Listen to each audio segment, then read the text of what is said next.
Chapter 496 Stand and Fight.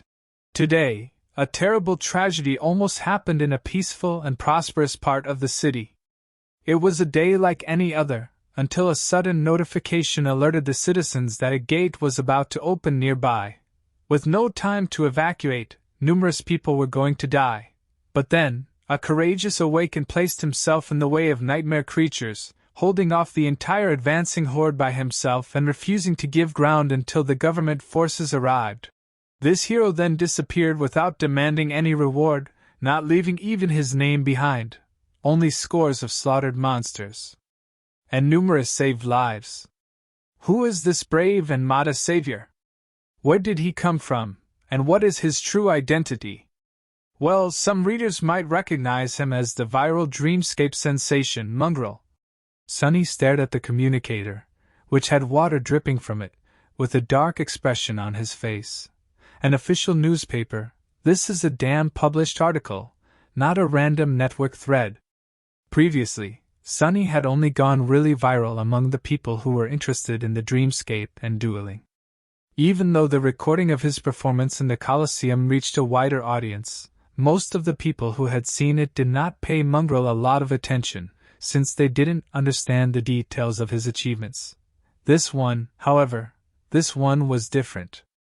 Everyone could relate to a gate opening and knew how terrifying and calamitous such an event could be. So, the new video showed Mongrel in a context that revealed just how bizarre and exceptional his deeds were to everyone. Add to that the fact that the combination of the mantle of the underworld, the soul serpent, and Weaver's mask looked really striking and menacing, and that, miraculously, no civilian had died despite the late warning by the government, and Sunny found himself in a sea of trouble. Suddenly, he was happy with the fact that he had not been able to augment himself with both of his shadows. At least his physical prowess did not seem too out of the realm of humanly possible, or rather, possible for an awakened. The other good news was that there, thankfully, was no recording of Saint. The cameras in the school had been properly damaged, and for that reason, people only knew of her by verbal description, which caused its own share of problems because of how similar the mantle of the underworld was to her armor.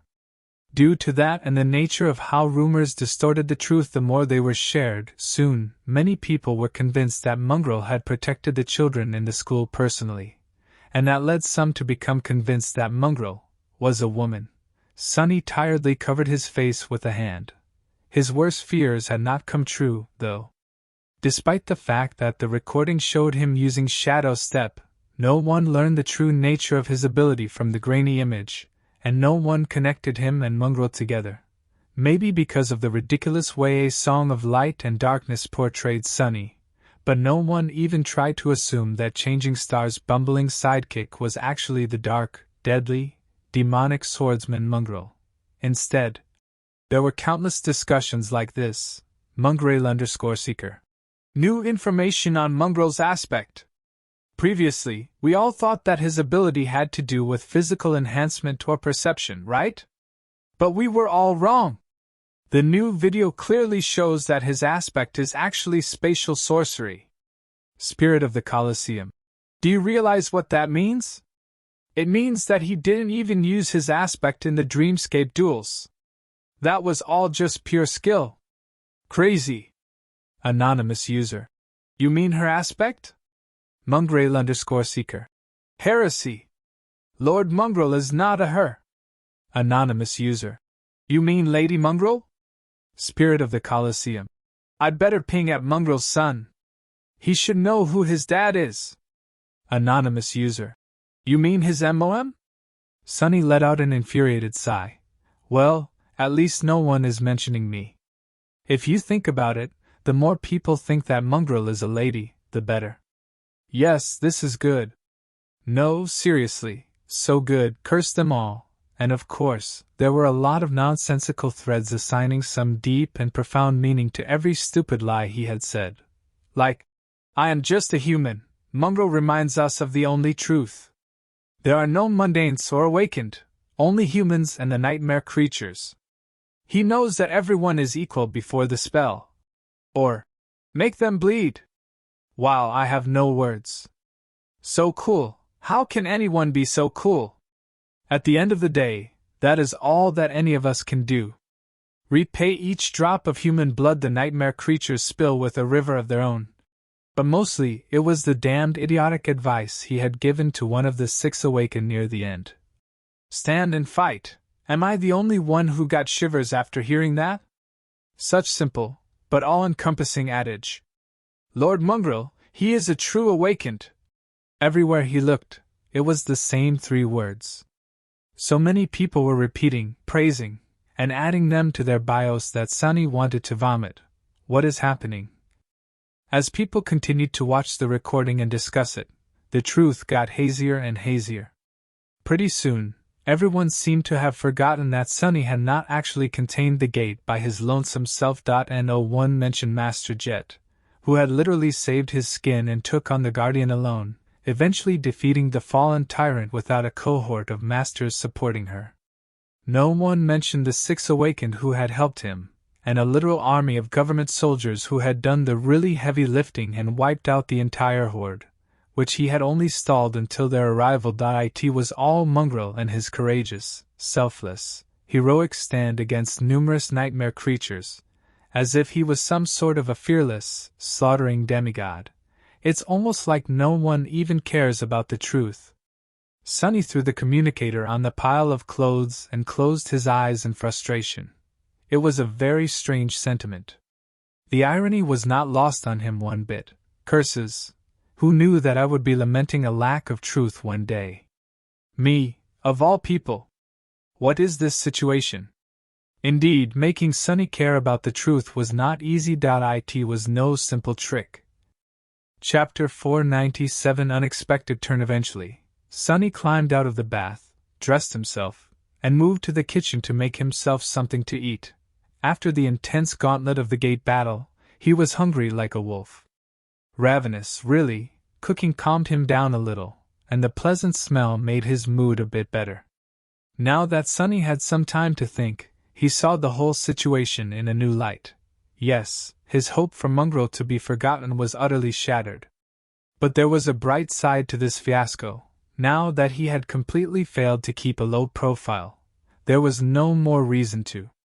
Which meant that he could resume practicing shadow dance in the dreamscape, and hopefully master its second step before winter came. He just had to rethink how he viewed the persona of Mongrel. Initially, Sunny had planned for it to be unseen and anonymous, merely a camouflage he would put on to accomplish certain things that were inconvenient or too dangerous to be tied to his own name. Well, that ship had sailed. He was pretty sure that from now on, anything having to do with Mongrel was going to be at the center of people's attention. But that wasn't necessarily bad. There were ways to remain unseen even in the spotlight. In fact, sometimes it was easier. All magicians knew that the secret to pulling off a flawless trick was not to become invisible, but to direct the crowd's attention towards something eye-catching and away from the hand performing the switch.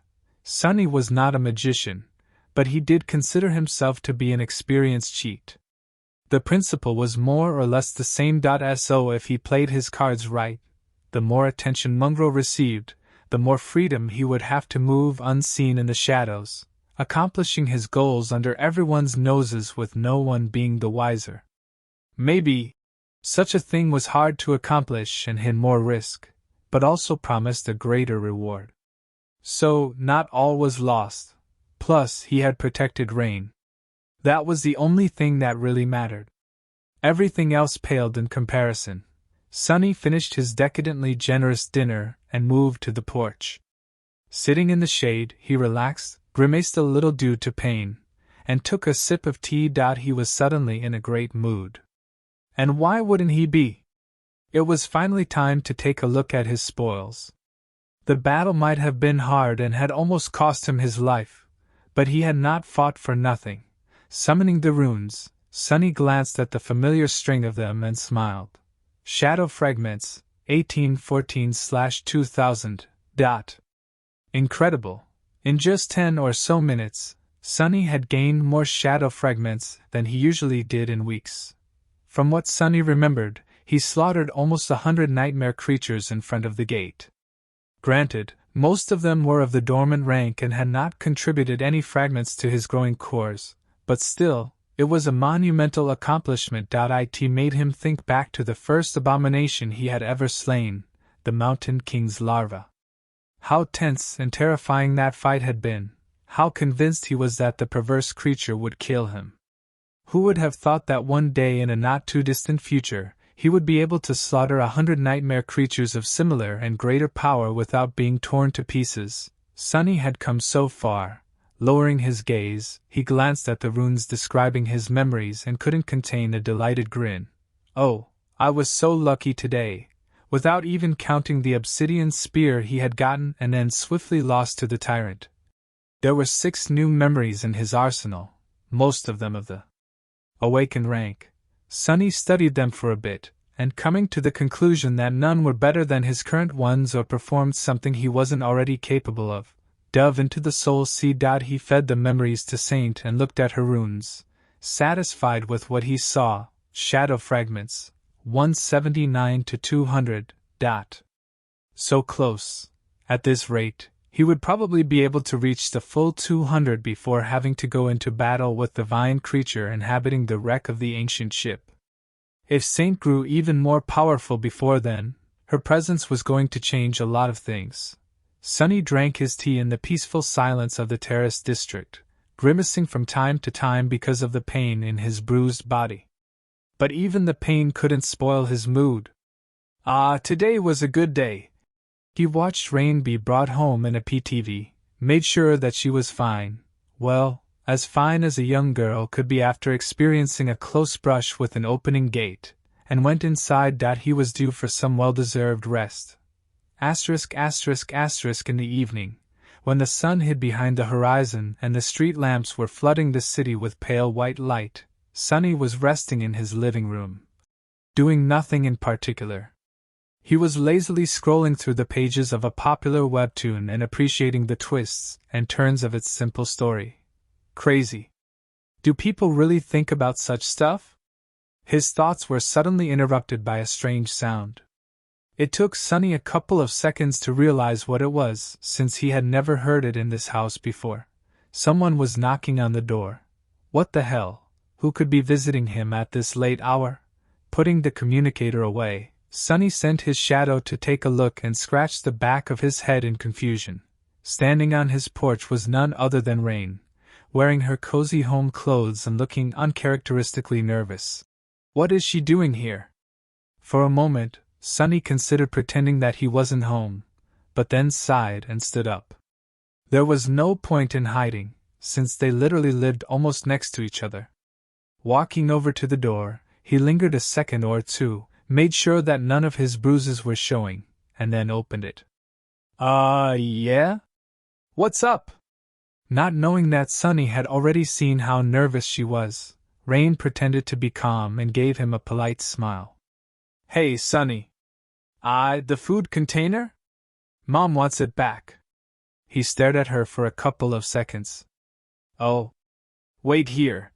He walked to the kitchen, retrieved the container from the dishwasher machine, and returned to the porch. Here. Tell your mom that her cooking is delicious. We really enjoyed it. Rain took the container, but didn't leave. Instead, she just stood there silently, looking at him with a tense expression. Sonny frowned. Can I? But at that exact moment, she suddenly blurted out. I know who you are. If Sonny had a drink in hand, he would undoubtedly do a spit take. What? As his heart almost stopped, he looked at Rain with a deadpan expression. Maintaining it cost him a lot, though. What does she think she knows? Well, of course you know who I am. I introduced myself when we met for the first time, didn't I? She opened her mouth, then closed it again. After a bit of an awkward pause, Rain said, No, I mean, I know that you aren't awakened. Sonny blinked a couple of times, but before he could come up with something to say, she hurriedly continued. Sorry. It's just, my dad works for the government, so he knows such things. You are so young, with no parents, but are able to afford a house in this neighborhood. Plus, you don't go to a university or to work. So, You are an awakened, aren't you?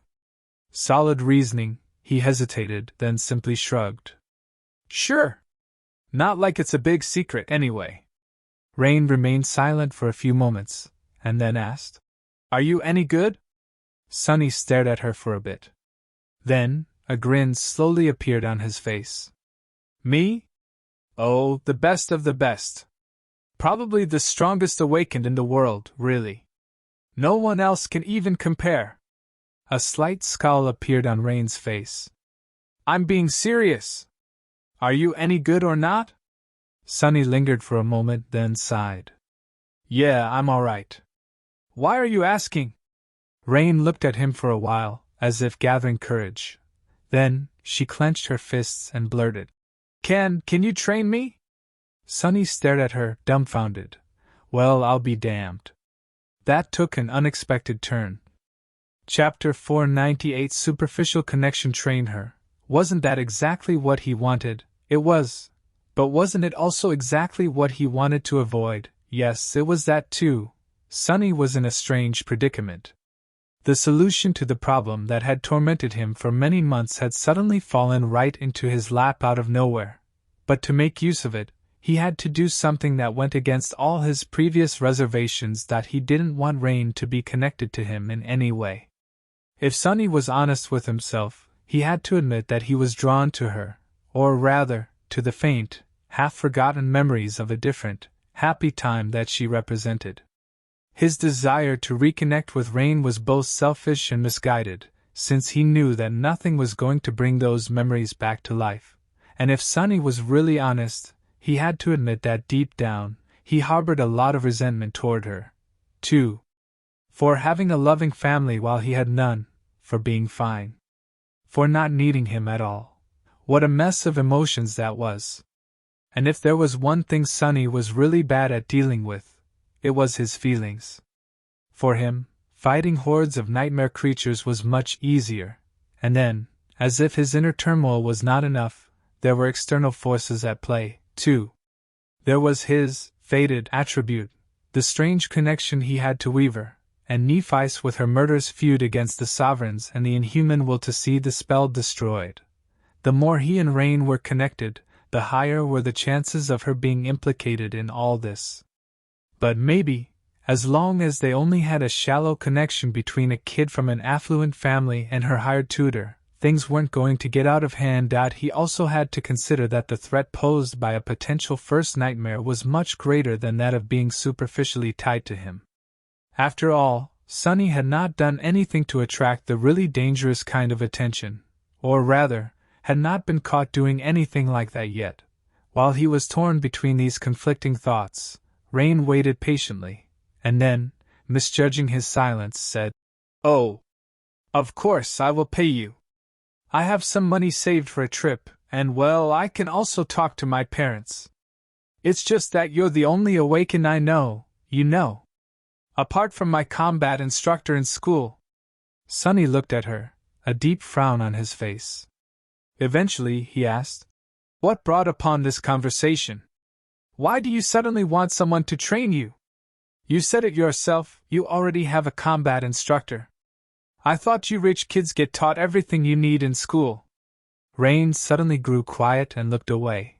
After a while, she said, That, you probably haven't heard, but there was a gate that opened near my school today. Many people almost died. I saw a real nightmare creature even. It was this close to me. An awakened like you won't probably understand how it feels, right? Oh. Sorry, what am I saying? Of course you'd understand.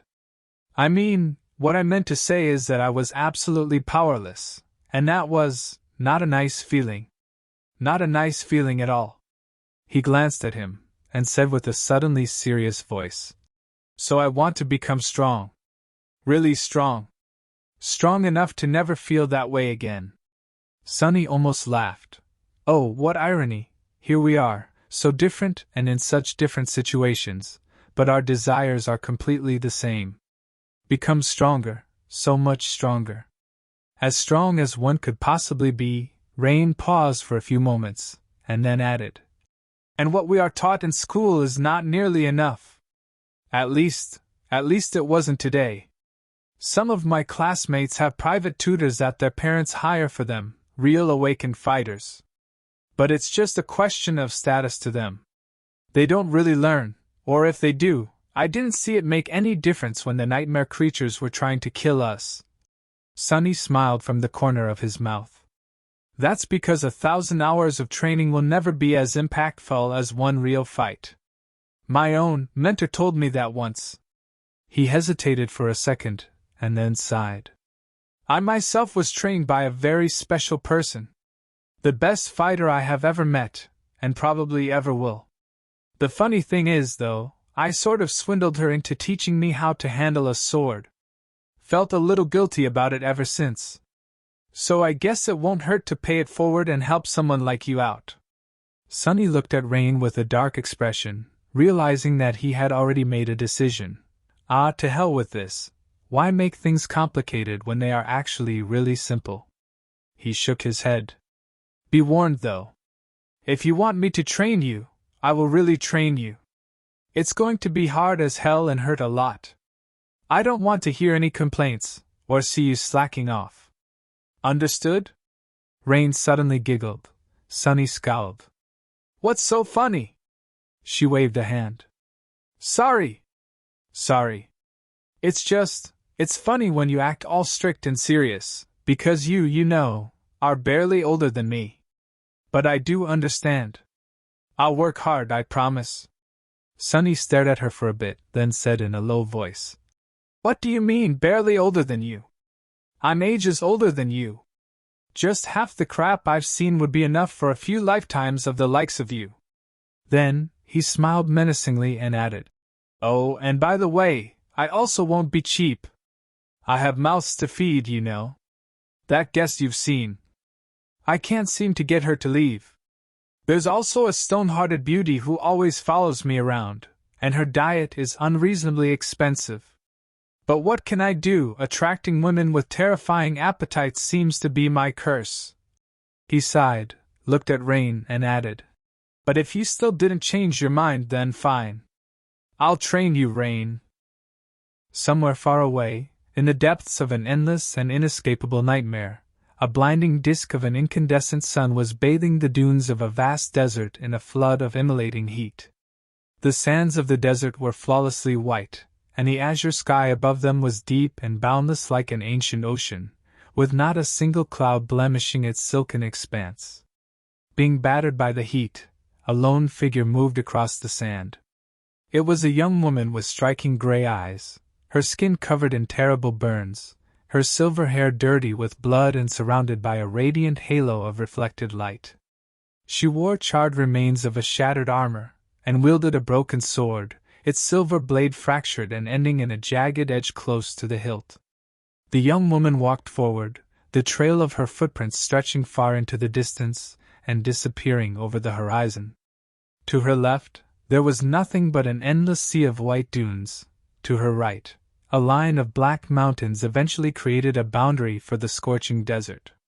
Far ahead, there was a tree with scarlet leaves and a scattering of something that looked like pale fruit hanging from its wide branches. This was where Nephice was headed. She had to reach the tree before the night came, or, no, it was better not to think of it. Her water had long run out, and the thirst was slowly taking hold of her mind. Her tortured body was a sea of pain, but she could still walk. She could still fight. She was still not willing to give up.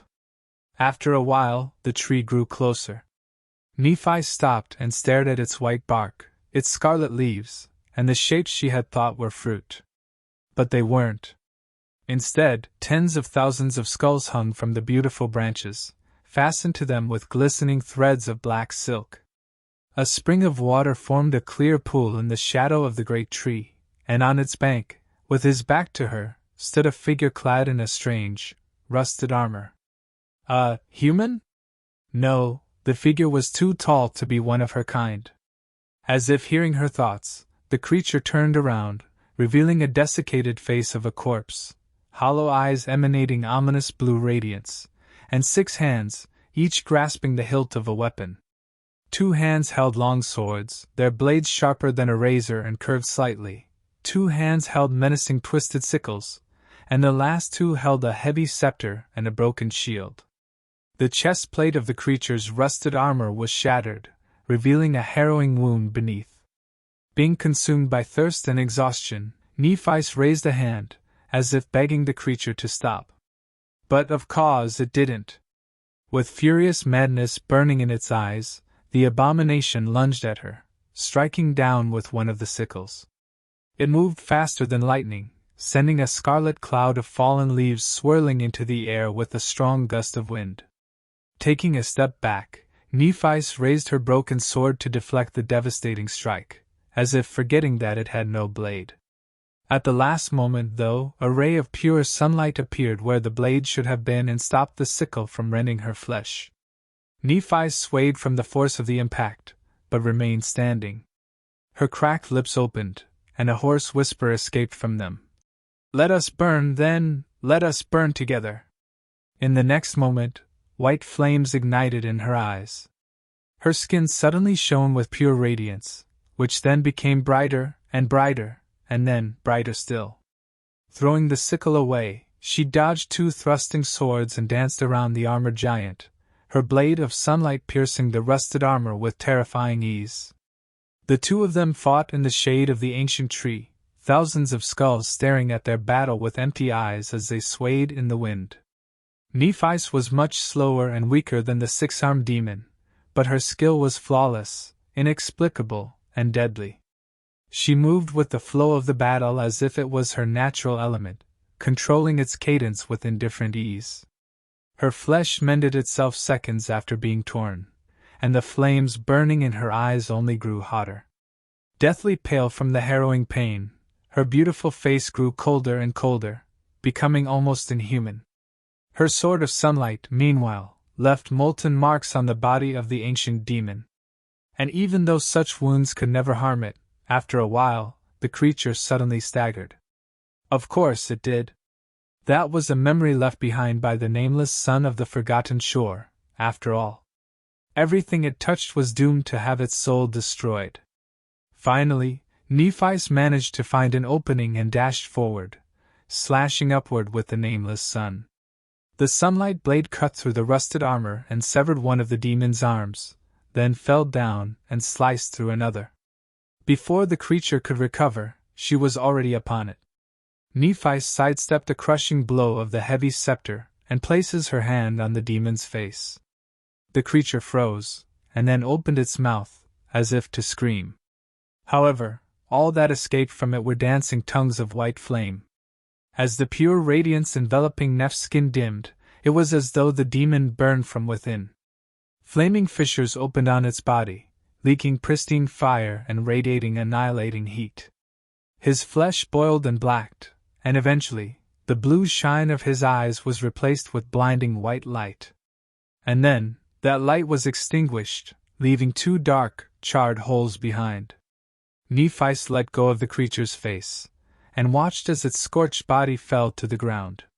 She stared at it for a few moments, and then indifferently turned away. Making a few steps forward, Nephis swayed and fell to her knees. Then, she reached into the pool with trembling hands, put her palms together, and brought a handful of cold, sweet water to her lips. Finally, her terrible thirst could be quenched. After drinking her fill, Nephis sat silently on the edge of the pool for a while, staring into the distance. Her eyes, however, were moving, as if reading an invisible book that floated in the air above the calm waters.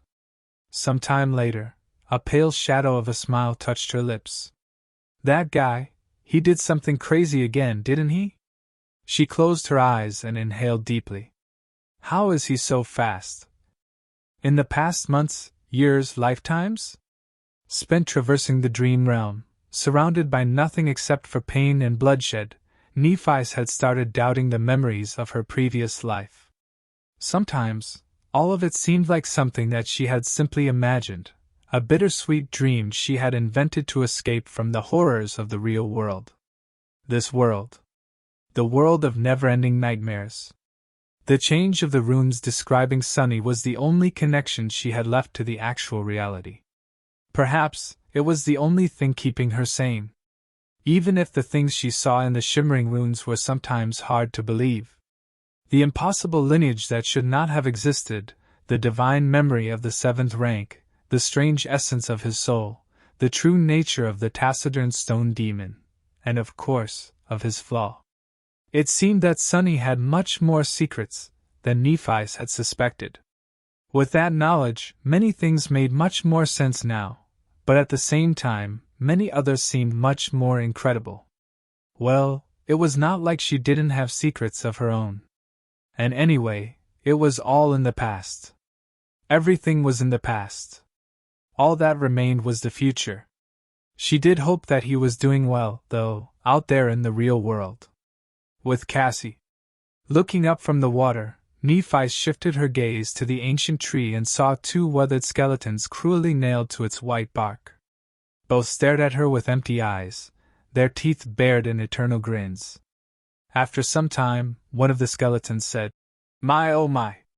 Am I that pleasant to look at?"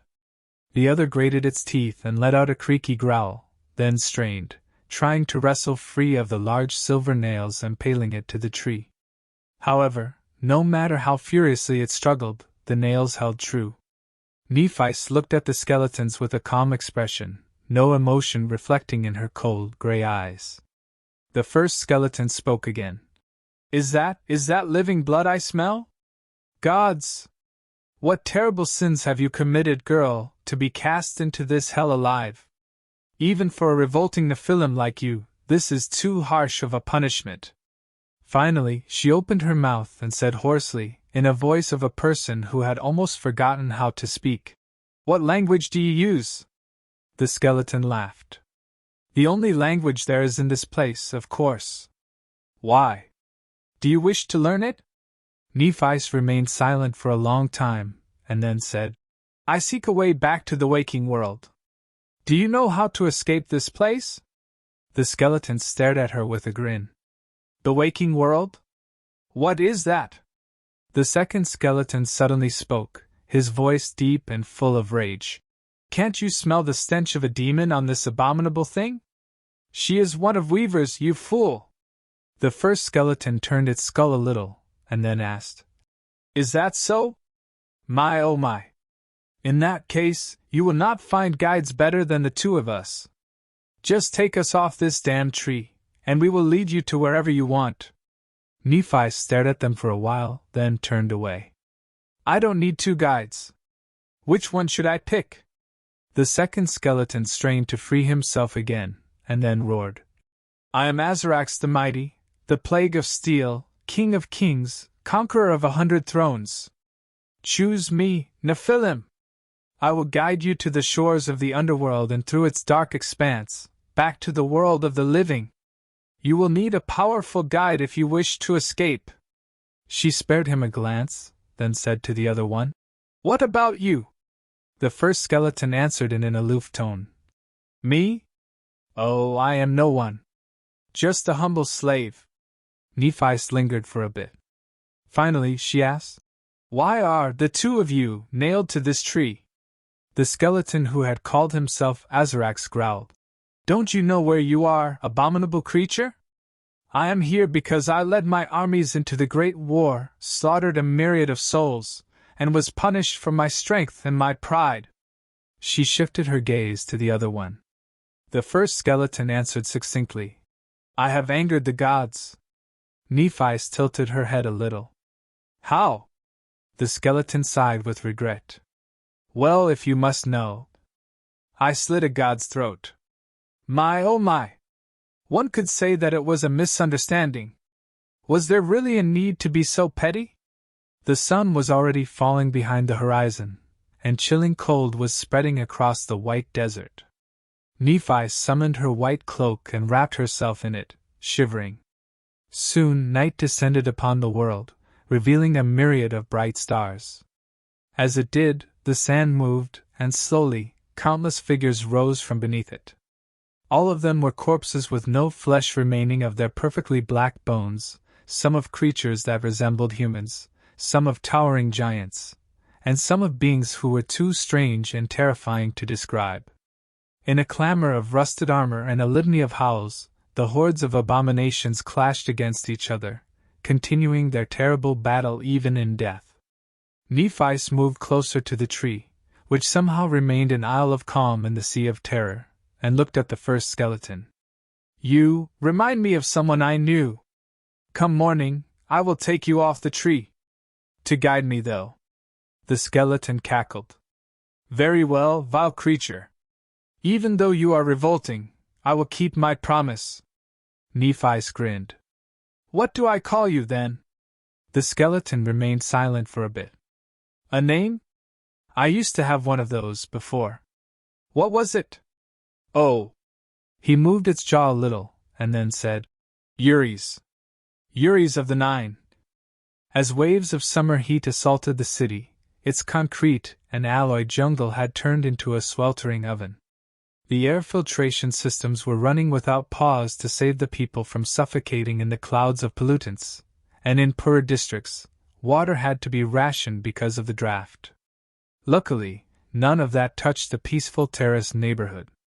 Here, people leisurely enjoyed the warm weather in the cool shade of the tall trees when they had free time, had unlimited access to fresh water and delightfully cold drinks, and lived their lives seemingly without a care in the world.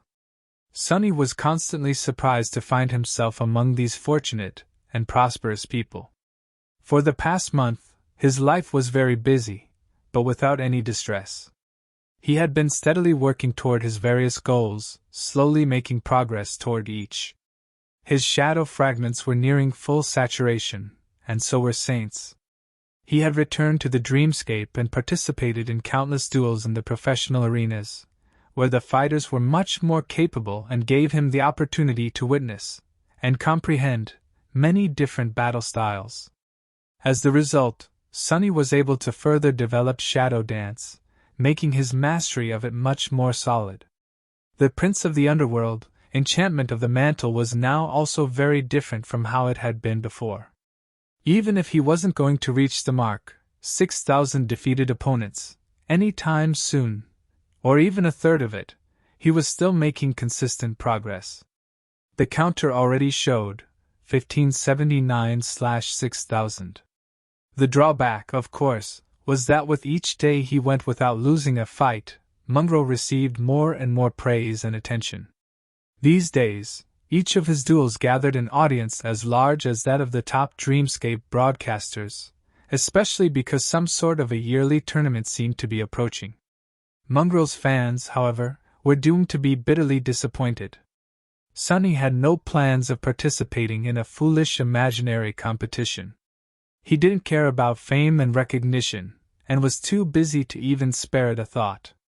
Apart from practicing Shadow Dance, he also continued training with Effie and Saint, slowly bringing his mastery of the spear close to that of his knowledge of the sword. He also had to run the Brilliant Emporium, which was quickly blossoming into an actual enterprise thanks to Aiko's management and hard work.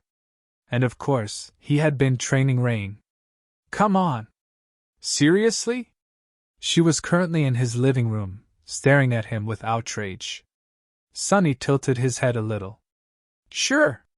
What seems to be the problem?" Rain opened her mouth, then shook her head. "Listen, Sonny, I understand that you are the teacher, I really do. But it has already been a month, and all you taught me were wilderness survival lessons. And one, only one, strike, which I had repeated thousands of times already.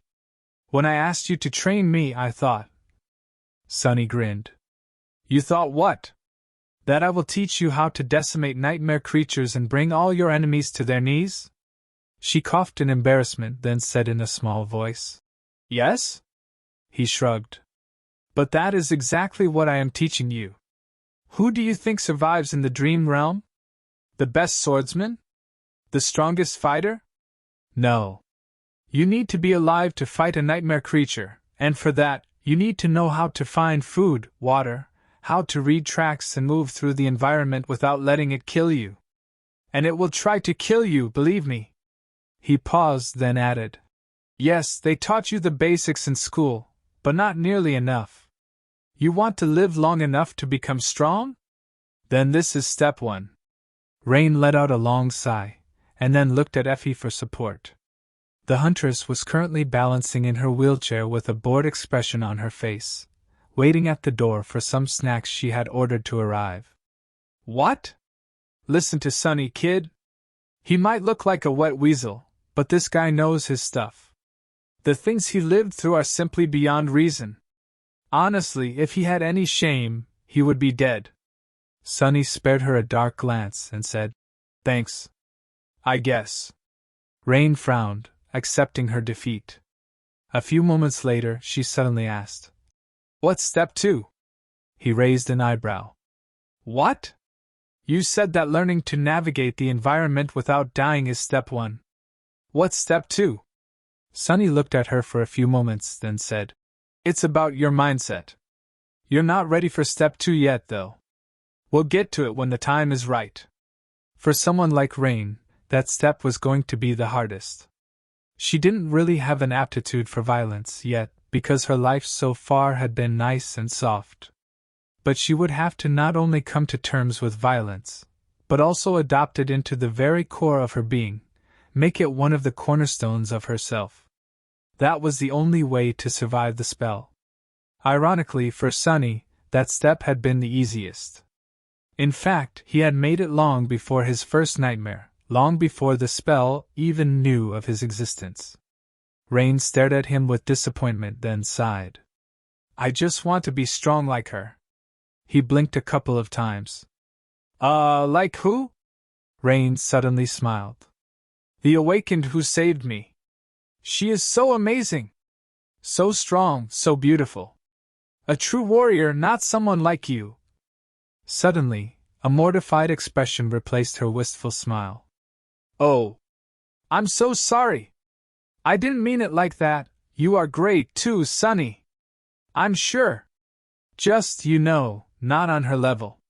Sonny stared at her for a bit, then said in a strange tone. Sure. No offense taken. Not everyone is made to be a true warrior, that's right.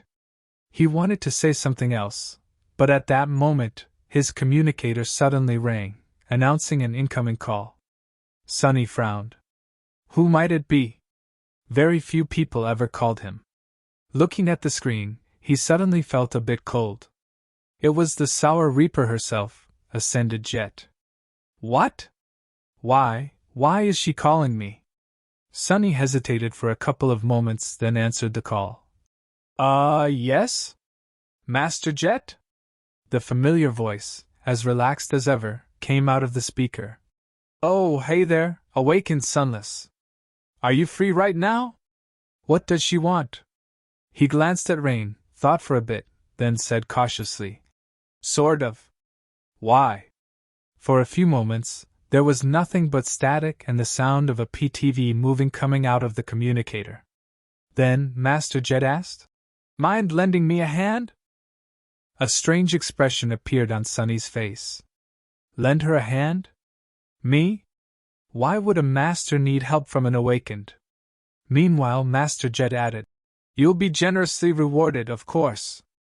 Well, I can't guarantee the generous part, really, but there will definitely be a reward. His eyes gleamed. Really? What kind? She chuckled. A fair share of contribution points. Enough to exchange for a decent memory, at least. Plus, didn't you say that you owe me a favor? That did not sound bad at all. Saint was on the verge of reaching the coveted 200/200 status, and was currently just a few shadow fragments away from it. However, Sonny couldn't really agree to the proposal without knowing what exactly she expected him to do. Or could he? Master Jet was one of the 2 Ascended he knew, and his only contact to the government. This was a relationship worth maintaining, which meant that it wasn't wise to refuse her request for assistance. Plus, Sonny quite liked her, and also owed her a lot, even before she had saved him during the gate battle. They were both from the outskirts, and had a rather good rapport. They had a connection. He lingered for a moment, and then said, All right, no problem. I'll do it. Master Jet answered with satisfaction in her voice. Good. I'll come pick you up then. Sunny glanced around, evaluating how presentable his living room was. He was suddenly a bit nervous. What the hell? What are you nervous for, fool? He cleared his throat, and then said, Sure, oh, wait.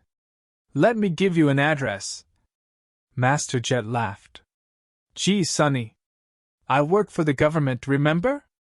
I know your address. Before he could respond, the call was cut off. Sunny was left standing with a rather dumbfounded expression on his face. She knows. Well, of course she knows. I wonder what else she knows. Noticing the strange look on his face, Rain asked, Did something bad happen? Sunny sighed, then slowly shook his head. No, nothing bad. Just some business I have to deal with. Sorry, we'll have to continue the lesson next time. She stared at him for a moment, then shrugged. Well, all right. I'll practice back home then. With that, Rain picked up her training sword, said goodbye to Effie, and left. A couple of seconds after the door closed behind her, the former huntress gave him an amused look. That pupil of yours is a bit dense, isn't she? Sunny frowned, offended by her words. What do you mean? Effie giggled. Well, you've been tutoring her for a whole month, and she still has no idea who the two of us are. We're just two average, random awakened to her. I mean, it's not surprising that she didn't recognize you. But I am a very famous person, you know. Sunny smiled slightly. Yeah? Your pride must be really hurt, venerable raised by wolves. Please accept my sincere apologies. Not everyone, you see, is obsessed with the awakened. Rain, for example, is more interested in historical stuff, about or from before the spell. Plus, the government mostly uses your dream realm appearance to plaster all over the city, so… Effie waved a hand. I'm joking, you doofus. She's a good kid. She paused for a moment, and then added, That's why it hurts me to see her wasting money on a hack like you. At that moment, there was a sound of a PTV stopping nearby, and of light steps approaching their door. Effie's eyes shined. Turning her wheelchair, she opened the door and yelled, Finally! Master Jet stood on the porch in her usual deep blue uniform, with one hand raised to knock on the door.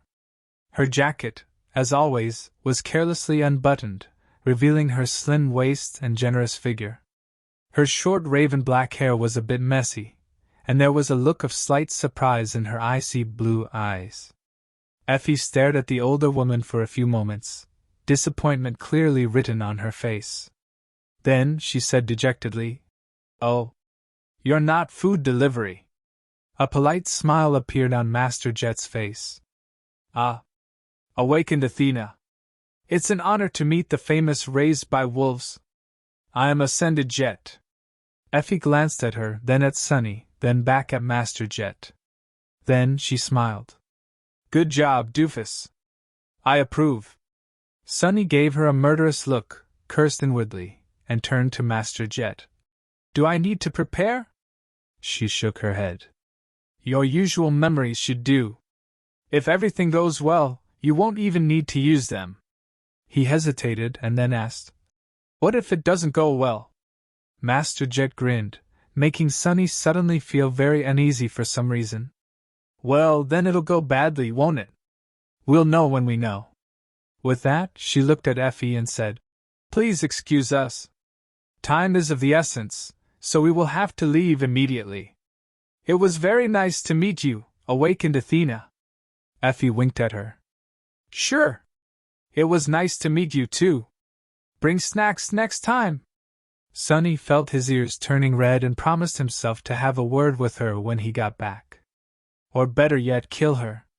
Yes, that would be much better. What next time? There won't be a next time. He quickly put on shoes and followed Master Jet outside, then got into the familiar PTV.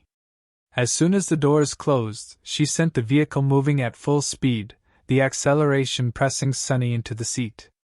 The streets of the terrace district flew by in a blur. Master Jet glanced at him, then said wistfully, "That's a nice home you have there. Feels strange, right? To own one. I did the same thing after becoming an awakened, actually. Granted, it took me a bit longer to earn enough. You could have afforded a much better district, though. You know that, right?" Sunny shrugged. "Yeah, I know. But I like it here. It's quiet." She looked into the window and smiled. "Can't deny that." Sunny waited for a few moments, then finally asked, Master Jet? Sorry, but what exactly are we doing?" She briefly glanced at the control screen of the PTV, sent it into a sharp turn, and answered calmly, "We are going to hunt down a dangerous beast." He frowned. "Beast? What kind of a beast?" Master Jet remained silent for a few moments.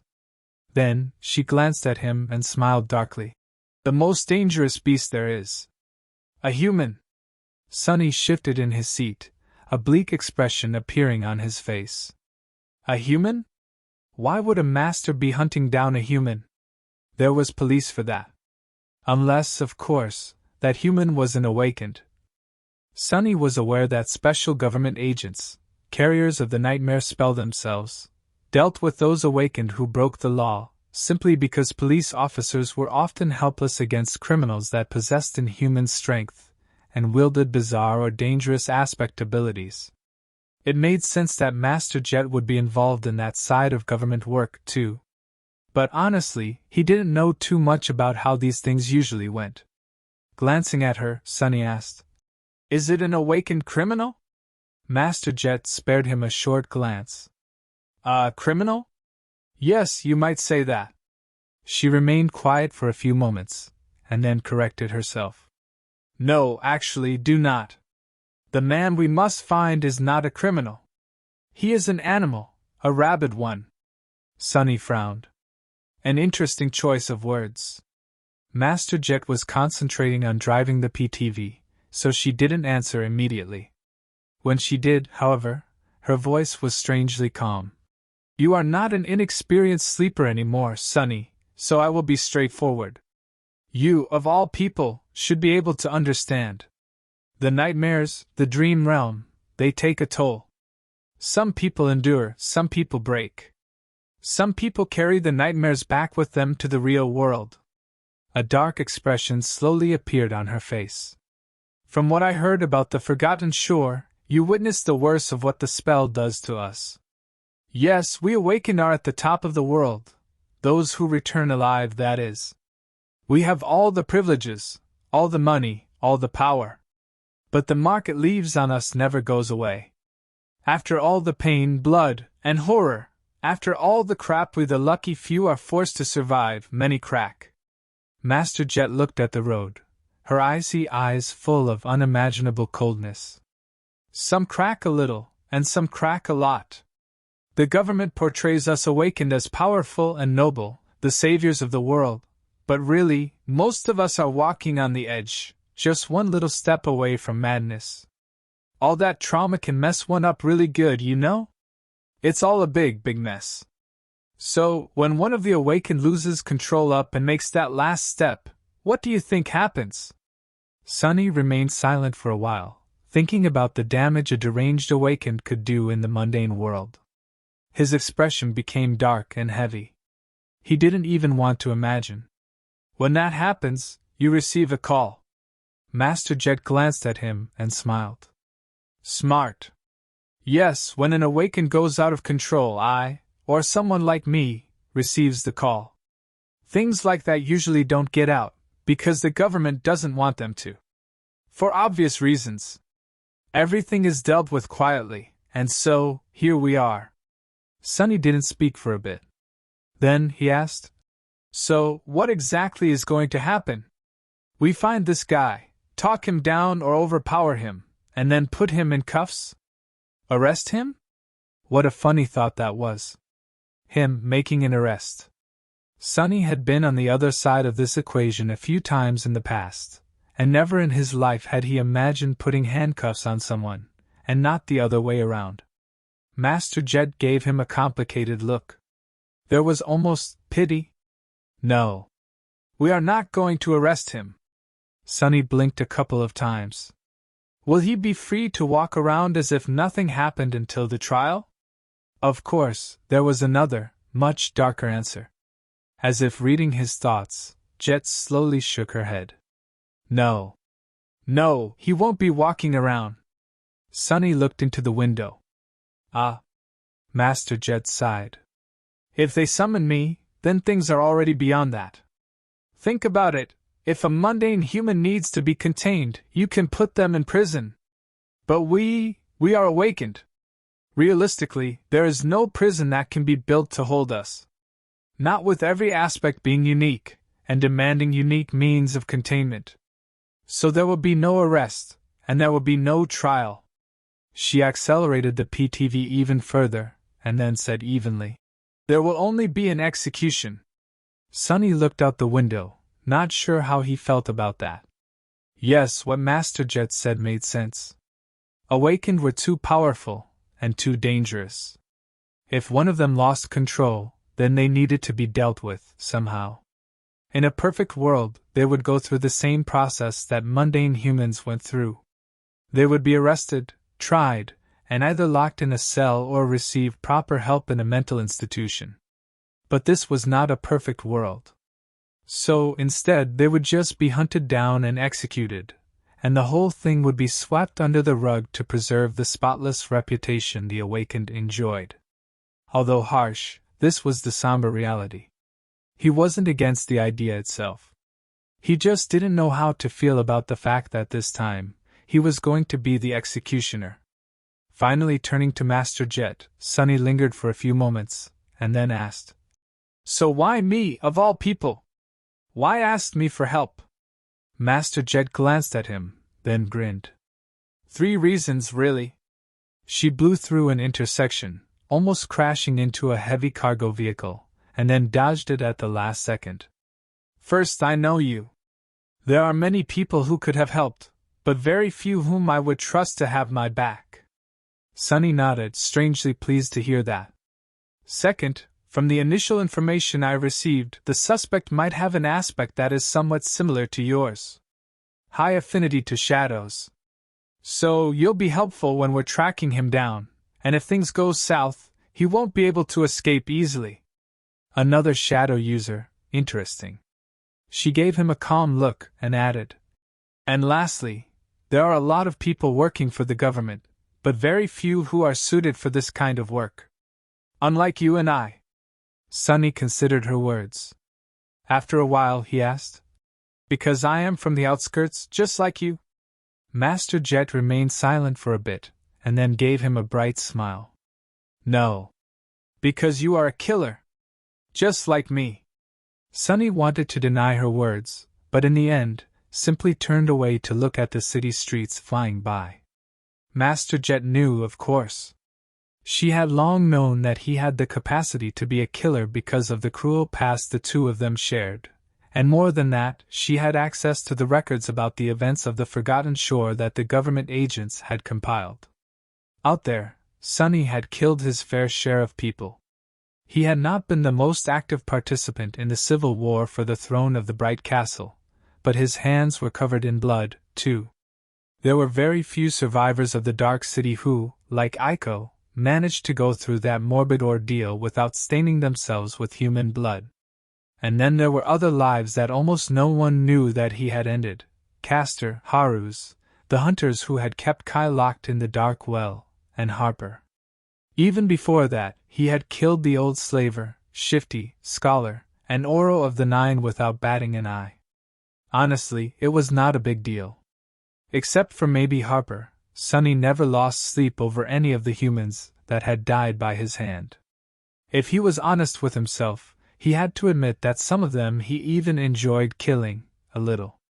And it was precisely the fact that he didn't think of it as a big deal that proved Master Jet's words. Sunny was a killer, and not in the sense that he had killed before or had been taught how to. He had an innate aptitude for that sort of thing, and there were not a lot of people who did. In fact, he only knew 3. The first one was himself.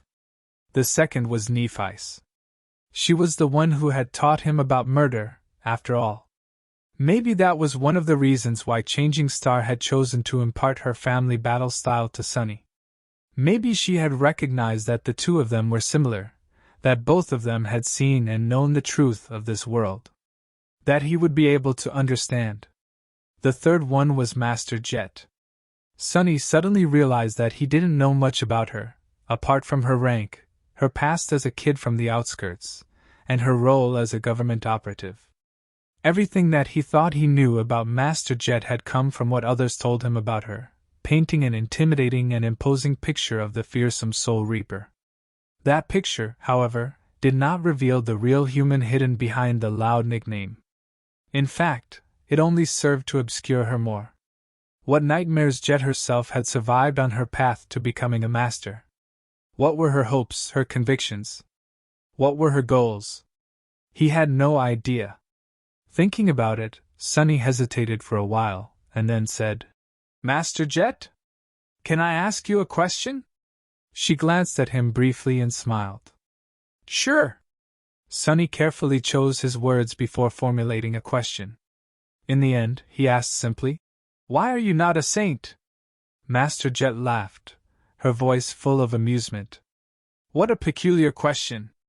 You say it as though becoming a saint is something that just anyone can do." He shook his head, not willing to let it go. "But you are not just anyone. Sure, you might be younger than most masters out there, but very few of them can compare to you in terms of talent and power. The fact that you chose to challenge the second nightmare proves that you have ambition. So why stop?" She spared him another glance and asked with an easy smile, "Why? What have you heard?" Sunny shifted uncomfortably. "Crap. I've been told that no one wants to go into a nightmare with you because of your problematic personality. Murderous savage and psychopathic killer, these were the precise words they used." Sorry." Her smile turned wider. "Really? Haven't heard those before." "Huh. I like it. But what do you yourself think?" He remained silent for a bit, and then said with a bit of doubt, "I don't think I buy it. I just took it at face value as an inexperienced sleeper, but after the Forgotten Shore, that statement doesn't seem to make sense. Sure, it is important to trust those who you enter the nightmare with, but at the end of the day, strength is strength. And you are very strong. You also work for the government, which proves your ability to be an adequate part of a larger collective. To work in a team. So, I simply don't understand." Master Jet did not speak for a while, concentrating on the road. Eventually, she answered, a hint of darkness finding its way into her voice. "That is because you don't know enough.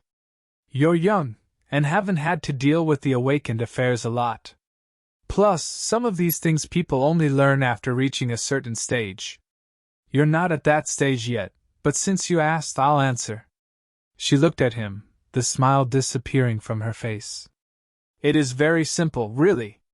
Basically, you need the right people to help you become a master. But to become a saint, you need for the right people to not obstruct you. Take it as you will." She didn't say anything else, and Sunny did now ask, a deep frown appearing on his face. "For the right people, to not obstruct you." He understood what Master Jet was hinting at, of course. He knew enough to come to the right conclusion. What she just told him was that to become a saint, one had to receive permission. And it wasn't too hard to realize who had to give that permission. The sovereigns. Who else but them? The three supremes who ruled the most powerful awakened, the legacy clans, from the shadows. Come to think of it, such an arrangement made a lot of sense. There were just a few dozen saints in the world, and each of them possessed unbelievable, mind-boggling powers. Would the sovereigns have allowed for such powerful individuals to exist outside of their control? From everything that Sunny knew about the vile nature of power and how the world worked, the answer was obvious no. So, did every saint out there actually belong to one of the sovereigns? It seemed that they did. Even Sky Tide of the White Feather Clan, who gave Sunny an impression of being a reclusive and fiercely independent woman, was beholden to a great clan, and therefore, to Andal of Valor, Vale of Aster, Song, and Vale, the sovereign of that clan. What about people like Master Jet then? Someone capable enough to become a saint, but either labeled as undesirable, or simply unwilling to submit to one of the Supremes. What was the obstruction she had spoken about? Was it a simple lack of support, or would the sovereigns go much further to prevent an independent saint from appearing in the world? If they had no problem with sending assassins to kill the 6-year-old daughter of their former comrade and companion, then they would surely have none with making someone like Jet meet an unfortunate end, should she act out of line. He lowered his head and briefly covered his eyes with a hand. It's absolutely the same crap as what Gunlog had done in the Bright Castle. Gods, how unoriginal. But that was the thing about vile things. People loved to romanticize evil and those who committed it, creating countless alluring characters to act as compelling and brilliant villains. But in reality, human evil was almost always banal. It always followed the same disgusting, predictable paths, and led to the same hateful end. No wonder Nephites wanted to destroy them so much. Sunny's thoughts were suddenly interrupted by the PTV coming to an abrupt stop. Looking out the window, he saw that they had arrived at a dark and narrow alley, which was currently blocked off by a police cordon. Blinking lights of several armored police vehicles drowned it in an unsettling glow, and there were many officers on the scene, their faces pale and tense. Master Jet yawned, stretched, and gave him a crooked grin. "Rise and shine, awaken sunless. We've arrived." Sunny got out of the PTV, somewhat apprehensive of what he was about to see.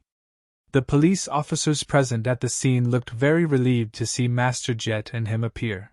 Their tense faces cleared, and the darkness hiding in their eyes seemed to dissipate a little.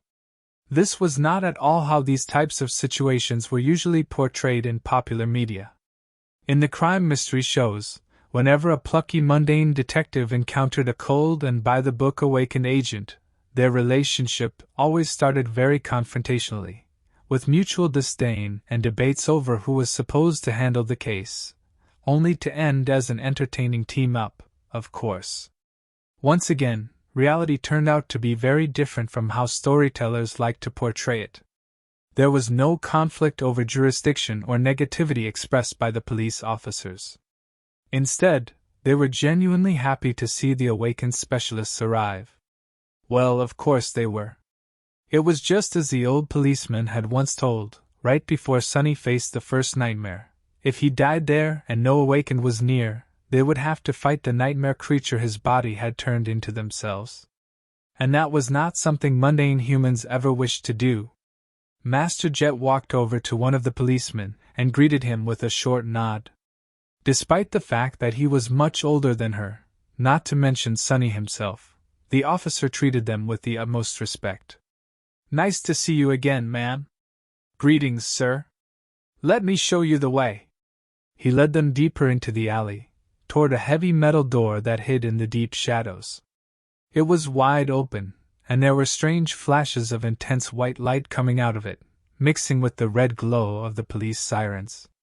The whole situation seemed a little surreal to Sunny, as though he was in the midst of a strange dream. "I mean, where else would I be addressed as, sir, by a police officer? Life sure is funny sometimes." Slightly amused by this thought, he turned to Master Jet and asked, "What is this place?" She hesitated for a few moments, then said in an unexpectedly dark tone, "It's a club of sorts. Called the Slaughterhouse. One of the few such establishments in the city." Sunny stared at the door, which had no sign or any indication that there was a club on the other side of it. Was this a marketing ploy to create a feeling of mystique and exclusivity, or were there things going on inside that needed to be hidden? A peculiar name for a nightclub. Master Jet smiled with a corner of her mouth.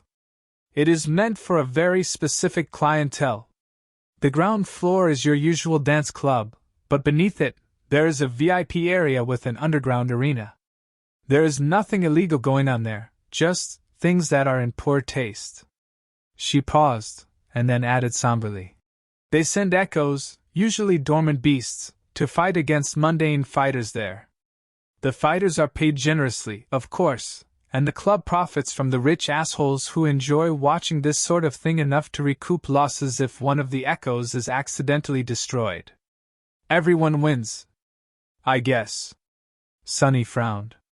He knew that wealthy people were big fans of wasteful forms of entertainment, and that there were arenas where precious echoes were made to fight each other just for the spectacle of it. Hiring mundane humans to battle them, though, wasn't it a bit too much? Did I suddenly become a child after the awakening? Of course, nothing was ever too much. Sonny knew all about how vice worked, from his childhood in the outskirts. His current surprise was just because he lacked knowledge of what forms it took among the more affluent layers of society. So what happened in that slaughterhouse? Master Jet shrugged. That's what we have to find out. All I know is that everyone inside is dead. Kind of ironic, actually. The police officer guiding them spared her a glance, and then said hoarsely, It's a proper mess there, ma'am. Not for people with weak stomachs. And also not something that a mundane human would have been able to do. Charming. Inside, the air was filled with the smell of blood. Sonny found himself in a vast hall flooded by flashing lights, blinding white mixing with short moments of absolute darkness to create a strange and invasive atmosphere. It was hard to perceive anything in this strobe light hell. Master Jet frowned. What's with the light show? The policeman looked down in embarrassment. Sorry, ma'am. We figured out how to turn off the music, but the lights are giving us some trouble. She gave him an unamused look. Well, get on with it. The officer turned around and walked away, shouting at his colleagues. A few moments later, the hall suddenly became enveloped in darkness, and then the regular illumination kicked in. Without the constantly flashing strobe lights, the club looked smaller and more worn down than Sonny had expected. He did not pay too much attention to the design of the interior, the raised stage, or the bar with hundreds of expensive-looking bottles standing on the shelves behind it. With a gloomy expression on his face, Sonny was looking at the bodies. There were more than a dozen of them, all broken and terribly disfigured, as if chewed and spewed out by a tornado. But of course, a natural disaster had nothing to do with what had happened in the seedy club. The result only looked like it. This was the work of an awakened. Suddenly, he remembered Master Jet's question, seeing it in a new light. When an awakened loses control, what do you think happens? The answer was right in front of him. Terribly battered human bodies were lying on the floor, drowning in pools of blood. Indeed, this was not a sight for those who had weak stomachs. But for better or worse, Sonny had seen enough horrors to not be moved too much by such a scene. It left a deep impression even on him, though. Sonny didn't have to look too closely to realize what had transpired. The position of the bodies, the nature of their wounds. The murderer had not used some powerful memory or let an echo loose on these people. No, it was much simpler. They just did it with their hands. Back during the gate battle, Sonny had thrown a heavy vehicle at the advancing horde of nightmare creatures, carving a bloody path in their ranks. That was the strength of an awakened. Even if he had been augmented by a shadow, his own strength was still vastly superior to that of a mundane human. A frenzied awakened could tear through a dozen humans in a matter of seconds, and none of them would be able to do anything to stop it. In front of a spell carrier, mundane humans were like paper dolls. It only took a little effort to destroy them. That bastard. Sonny remembered how he had doubted whether or not he wanted to play the role of an executioner on the way to the crime scene. Rain could have been one of the victims. He could have been one, too, before becoming an awakened. As he was looking at the broken bodies, all his doubts disappeared. As Sonny studied the bodies, Master Jet went away to talk to the police officers, and then returned with one of them. There was a disappointed expression on her face. No usable recordings left. Figures, places like this one only exist because they valued the privacy of their clients. And the few cameras they did have show nothing but darkness. Sunny looked at her, then sighed. Not much to tell from the victims, too. The murderer just used their fists. She shrugged. That's how it usually goes, in situations like this. The most likely scenario is that the murderer was one of the clients, who went on a rampage because of either alcohol or stimulants, and a momentary failure to hold on to their sanity. So I doubt that this mess was premeditated. Master Jet remained silent for a moment, and then added, he was lucid enough to use his aspect to obscure the cameras, though. So dealing with him won't be too simple. With that, she turned to the police officer and asked, any survivors? Do we have witnesses? He hesitated for a bit, then gave her a strange look. Yes, actually, there are a few. But…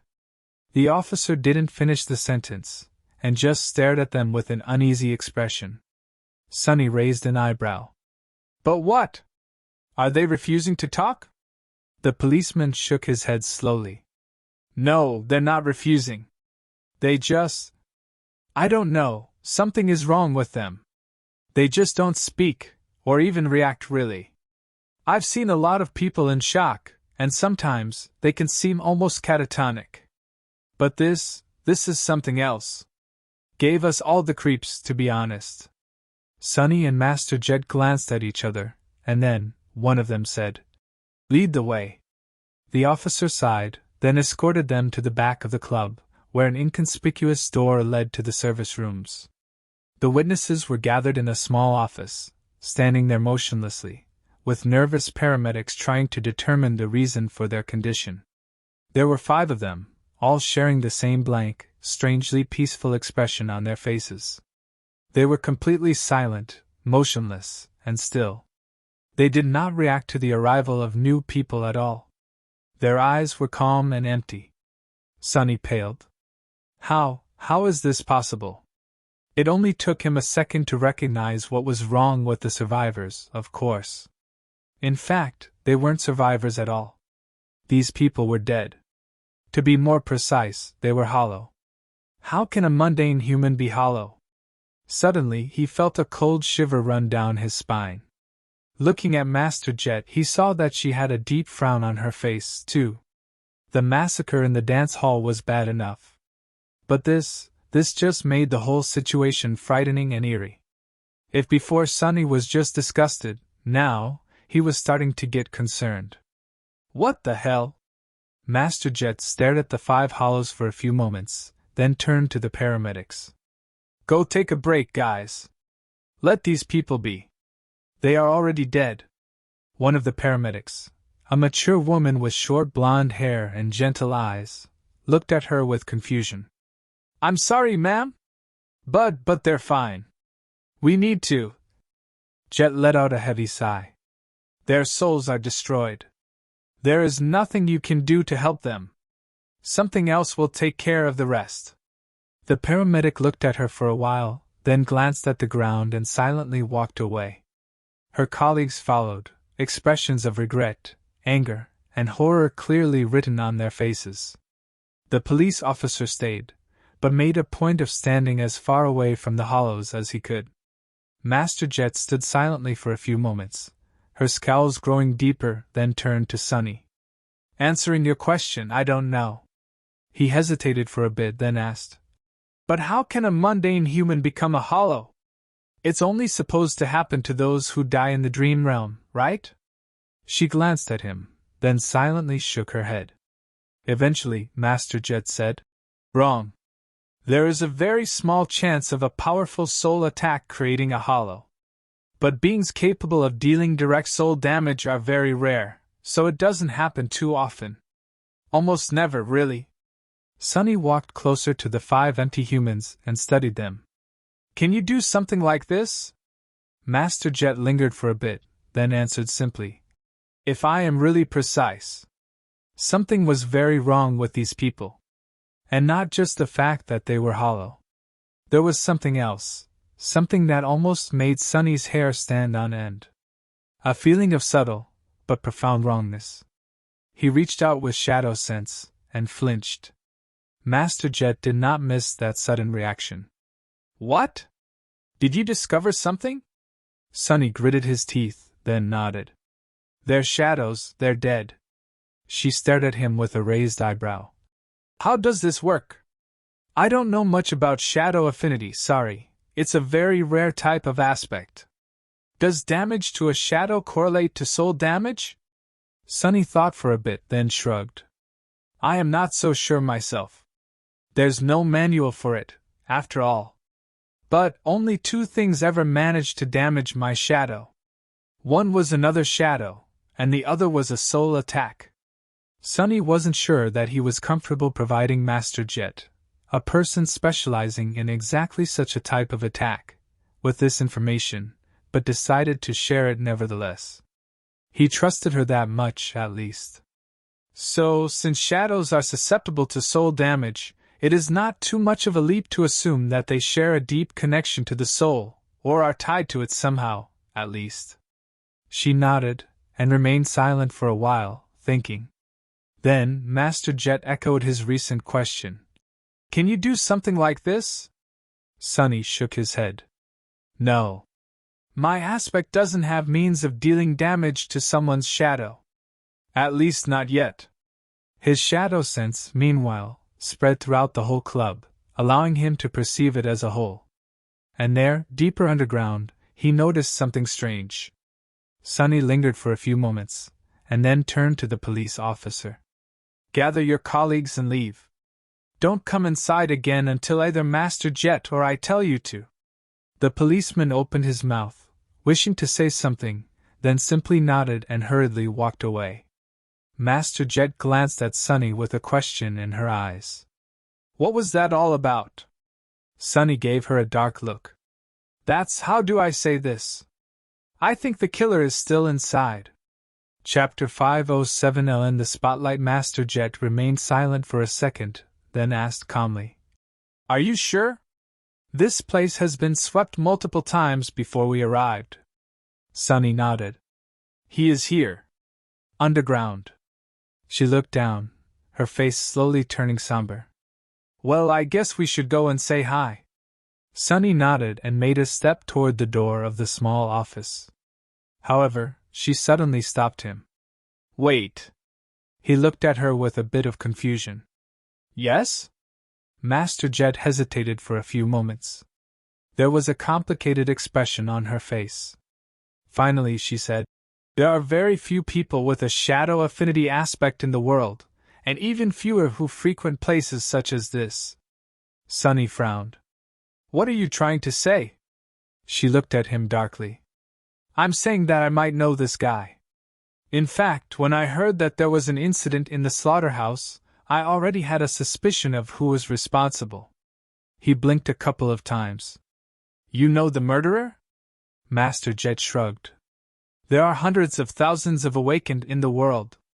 That seems like a big number, but in fact, it is not. If you live long enough, sooner or later, you will know of everyone who is worth knowing, more or less. It's a small world. She paused for a moment, and then added, Point is, if I am right, then this will be dangerous. This guy is not someone who has spent his whole life behind a citadel wall. He was the real deal. A specialist. Sunny glanced at the 5 hollows, then frowned slightly. A specialist, what a peculiar word. But he understood what Master Jet had meant. Most of the awakened were thrust into the spell and tried desperately to survive, striving to return to a semblance of a normal life. A much smaller amount, for whatever reason, embraced their new nightmarish reality and adapted to it, even thrived in it. They shaped their lives to suit the deadly challenge of the nightmare spell, and not the other way around. Sunny was one of these specialists himself, after all. If he is such a specialist, then how did this mess happen? Master Jet shook her head. Who do you think are the most compromised awakened? Folks who spent as little time as possible in the dream realm and then returned to their actual lives? No, it's people like us, the professionals. He thought on it for a bit, then said with confusion. I don't get it. Even if he is a seasoned fighter, so what? You are an ascended. Surely, dealing with him will be easy. Master Jet shook her head. Nothing is ever easy, Sonny. That is a mindset that will get you killed.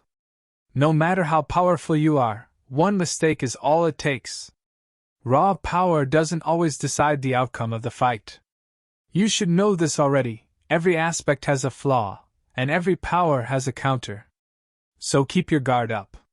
Sonny had to agree that she was right. His own experience served as the perfect proof. Haru's had died by his hand because Sonny's aspect was a perfect counter to his formidable ability, and Castor had been undone by his flaw. He remained silent for a few moments, and then said, When we confront this guy, pay attention to your shadow. Don't let him get anywhere near it. Master Jet frowned, and then gave him a simple nod. Together they returned to the dance hall, and then found another heavy metal door. Behind it, a narrow staircase led further down, to the underground arena. The arena itself was larger than Sonny had imagined, and looked more like a luxurious theater than a fighting pit. The rows of seats were furnished with red velvet, and there were private boxes for the most affluent of the visitors. The arena itself resembled a stage and was surrounded by a protective barrier fashioned out of transparent alloy. The whole space was sparsely illuminated, with deep shadows nesting between the areas of light. Still, one could more or less see everything. Master Jet studied the interior of the arena, then said quietly, There's no one here. Sonny lingered for a moment, then walked over to a control panel hidden in one of the boxes and moved several switches. A moment later, bright spotlights ignited on the ceiling, flooding the arena with a bright radiance. The wave of light chased away the shadows, and suddenly, a figure of a man could be seen in the very center of the stage, sitting on the floor with his face buried in his hands. Previously, that place had seemed to be utterly empty. The man grimaced, and then raised his head to stare at the lights with a dark expression. A hoarse voice resounded in the silence of the underground theater. Bastards, why can't they just leave me alone? The murderer was around 30, with a gaunt, unshaven face and bloodshot eyes. There were several used stimulant packs lying on the floor around him, as well as shards of a broken liquor bottle. His clothes, hands, and face were covered with blood, but the man didn't seem to mind. Blocking the light with one hand, he lowered his gaze and slowly focused it on Master Jet and Sonny. A hint of recognition slowly appeared in his eyes, which was then replaced with contempt. Is that you, Soul Reaper? Hell, they sent the attack dog herself after me? Ha! What an honor! Sonny sighed inwardly. What was it with people and calling others dogs? He really didn't get it. Dogs were marvelous creatures, from what he knew. Of course, only the rich could afford to have one. Dogs were the rich man's best friend. Jet took a step forward, piercing the man with a cold, cold gaze. The murderer shivered. Hi there, Kurt. Long time no see. After hearing her voice, the man called Kurt suddenly grinned. Yeah, long time indeed. You got really full of yourself lately, haven't you, Jet? Funny that a government lapdog like you finds it beneath herself to associate with upstanding people like me. Back in the day, you at least knew how to show respect, bitch. Ignoring his insult, she smiled, too. Do you even understand what you have done, Kurt? The grin disappeared from his face. As Sonny and Jet slowly walked toward the arena, he furtively looked away. What, that mess upstairs? Ah, shit, who cares? They were just cattle anyway. Mundanes only exist to produce more of us, right? So what's the big deal? Sonny's eye twitched. He's a proper bastard, isn't he? Master Jet, meanwhile, stopped smiling. I care, Kurt. I care. He suddenly laughed. Wait, you're being serious? You're really going to do the whole thing? I'm getting the full parade? Fuck, that's hilarious! Suddenly, an ugly expression appeared on his face. Have you forgotten who you are, Jet? Gods, did becoming a master give you that big of a head? Come on, we all know who you work for, and who I work for. You'll still be a master when I am a saint, wench. He glanced at Sunny, and then added in a mocking tone. Look, you even had to bring a kid to help you out. I guess no adult is willing to get your stench on them. Then, Kurt got a bit serious and stared at Jet darkly, deep shadows slowly gathering around him. Look. I get it. I fucked up.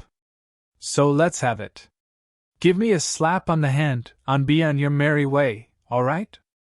I'm having a really hard day as it is. We all know that you won't dare to do more anyway. Master Jet tilted her head a little, and then said with amusement. But that's where you're wrong, Kurt. I do dare. Yeah, we both know who I work for, and who your sorry ass works for. But the thing is, I don't give a damn. She chuckled and outstretched one hand, as if ready to summon her weapon. Kurt laughed again. This time, however, his laugh was a bit desperate. Then, he looked down and whispered, well. Not like it matters anyway. You know about the Abel scale, so why even bother? Nothing will change. He remained still for a moment, and then suddenly exploded with movement. After that, everything happened very fast. Chapter 508 Battle of the Shadows. Kurt moved with terrible speed, covering the distance between the center of the arena and the first row of the seats, where Sunny and Master Jet were, in a split second. Just from the way he moved, it was easy to tell that his soul core had been fully saturated a long time ago. He was indeed a powerful awakened. Still, it wasn't enough time to summon a memory. The white sparks that were supposed to form into a glaive were just starting to manifest themselves around Jet's hand, but he was already upon her. One of Kurt's hands shot forward, a knife forged out of a strange lusterless alloy appearing in it as if out of nowhere. There was no magic involved in its sudden appearance, though. The knife had just been hidden in a secret sheath on his forearm. Of course, Master Jet was much faster. She blocked the strike before it could ever reach her flesh. At the last moment, however, Kurt twisted his wrist and let go of the handle, sending the knife flying past her, right at Sunny. He had barely any time to react. The cruel sight was still in the process of being summoned, so Sunny used his other hand to try and swat the knife away.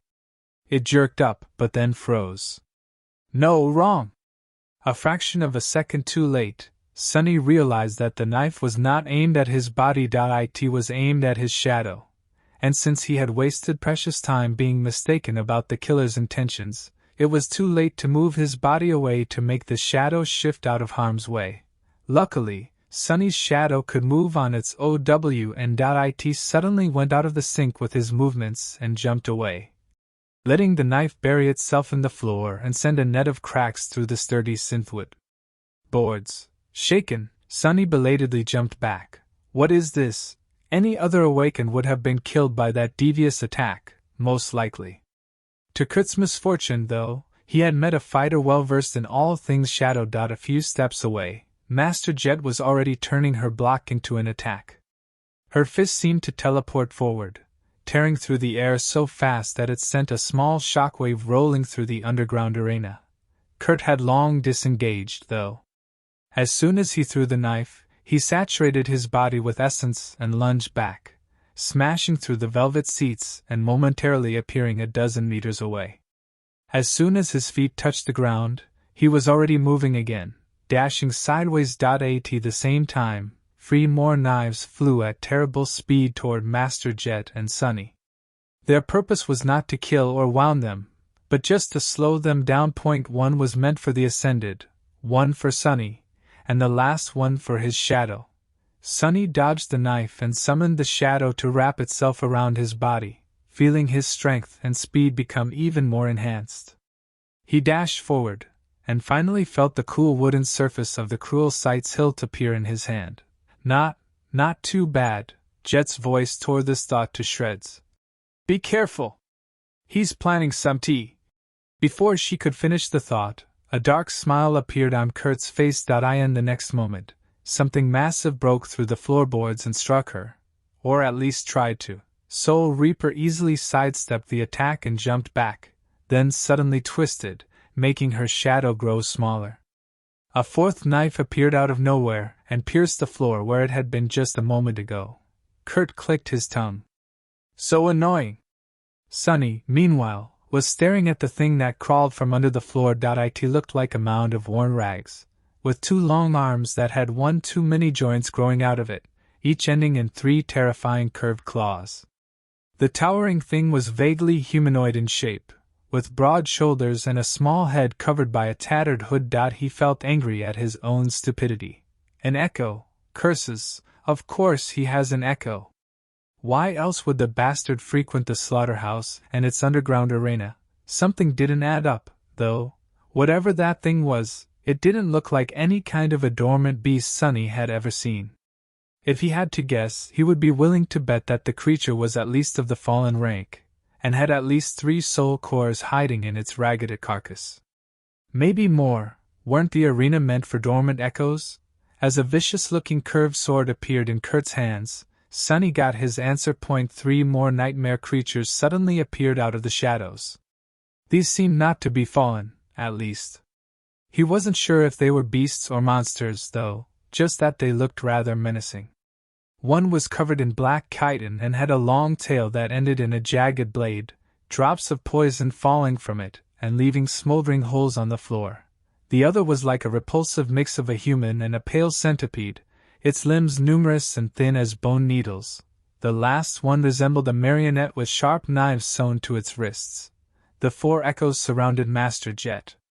If it was anybody else, Sonny might have been worried. Soul Reaper, though, seemed unperturbed. She simply raised her glaive and smiled darkly. The air in the underground arena suddenly felt bitterly cold. She was probably capable of handling the echoes without too much trouble, even if one of them was a fallen demon or worse. Would she be able to do so while also paying attention to her shadow, though? That was not something people intuitively knew how to do. As the nightmare creatures attacked, Kurt surrounded himself with dancing shadows and dashed forward, while Sonny simply took a step back and suddenly appeared in his way. The more shadows the bastard used, the easier it was for Sonny to get to him. After all, he noticed a hint of surprise in the killer's eyes, and brought the cruel sight down. The somber memory was in the form of a short sword right now, so the almost non-existent distance between the two of them was not an issue. Somehow, Kurt managed to dodge the silver blade and swiped at Sonny with his curved sword. Although he was incredibly fast, Sonny was much, much faster. He moved the cruel sight and blocked the strike without too much effort. Easy. Simultaneously, Master Jet's words echoed in his mind. One mistake is all it takes. Yeah. Sonny knew it all too well. Usually, he was the beneficiary of this deadly truth, and exploited the mistakes of his enemies to bring them down. This time, however, the situation was reversed. As something broke with a deafening crash and a roar full of agony resounded behind their backs. A triumphant spark appeared in Kurt's eyes. At the same time, his shadow suddenly moved. Even though the curved sword was already blocked, its black reflection held in the shadow's hand continued to swiftly approach Sonny's flesh. Before it could cut him down, though, the blade of the cruel sight suddenly ignited with blinding radiance, summoning pure sunlight into the underground arena. Sonny had activated the Light Eater enchantment, which could absorb and expel light. Because it shined much brighter than the lamps illuminating the theater, Kurt's shadow was suddenly thrown away. Appearing behind him and far away from Sonny, an expression of shock twisted the killer's gaunt face, and he swiftly jumped back, creating distance between himself and the radiant short sword, which was already flying toward his heart. The hilt of the cruel sight, however, suddenly elongated, turning into the shaft of a spear. Before Kurt could do anything, the silver blade pierced his armor and buried itself deep in his chest. He opened his mouth, eyes full of disbelief. Before any words could escape it, though, the spearhead turned furiously incandescent, and suddenly, the killer's body became enveloped with white flames. In mere seconds, he had turned into ash. Sonny sighed. You have slain an awakened human, Kurt. Your shadow grows stronger. What a pity. I hope to receive more than a single fragment from a fellow shadow user. The spell wasn't done talking, though. You have received an echo. In the deadly silence that settled over the underground arena after the spell had spoken its last sentence, Sunny stared motionlessly at the flakes of ash swirling in the air. An echo? He was now in possession of a new echo. A human echo. Of course, it was only logical that an awakened could leave one behind. Sunny had received his first ever memory after killing a human, after all, and those were not too different. However, somehow, he had never considered commanding an echo left behind by a dead man. One that he had killed with his own 2 hands, no less. Wasn't it a little bit too ghastly? He imagined the soulless, empty copy of Kurt staring at him with lifeless eyes, and shivered a little. The situation was only made more morbid by the fact that a softly glowing soul shard was left in the pile of ash that the killer had turned into. Just like with nightmare creatures, the strange nature of Sunny's aspect left the crystal intact despite absorbing the shadow fragment. If an ordinary awakened was in his place, the shard would have formed empty and cracked. Sunny had never dug into the corpses of his human victims to retrieve one, so this was his first time seeing a soul shard left behind by one of his own kind. Before Master Jet could see it, too, Sunny bent down, picked up the luminescent crystal, and hid it in his sleeve. His face twitched slightly. Just as he did, an amused voice resounded from behind him. "Well, I'll be damned, that was fast." He hesitated for a moment, and then turned around. Master Jet was surrounded by a scene of devastation, the interior of the underground theater in her vicinity completely destroyed. She was casually leaning on her glaive, and there was an amused expression on her face. Kurt's echoes, of course, had disappeared after his death. However, Sunny didn't know how many of them she had killed before that happened. In any case, there were no wounds on her body. Master Jet whistled. "You actually put down the bastard all by yourself. That's, nicely done, Sunny." From her voice, it was clear that she was pleasantly surprised. And why wouldn't she be? Kurt had been an awakened with at least 10 years of experience under his belt, with a fully saturated soul core and an insidious, deadly aspect. While Sunny had become an awakened less than a year ago. He was never formally trained, and had no clan or organization supporting his growth. Not bad for a kid from the outskirts. He shrugged. He was overly reliant on the unique nature of his powers. A little knowledge of the shadows was all it took, really. She slowly shook her head. Maybe you're right. Still, Kurt had quite a reputation back in the day. But hey, why am I surprised? They gave you the SS designation for a reason. With that, Master Jet sighed and looked at the pile of ash with a complicated expression. After a few moments of silence, she added, "You know, he was a promising young awakened too, once. One of the few who didn't treat me like a walking corpse back in the academy." Sunny glanced at the ashes, trying to imagine Kurt as young and promising. It wasn't too hard, however. Thinking about a person he had killed this way made him uncomfortable. It was better to remember him as he had been at the end, a depraved, demented murderer. More of a rabid beast, really, than an actual human. Sunny scratched the back of his head. So then what happened to him? Master Jet lingered for a bit, and then shrugged.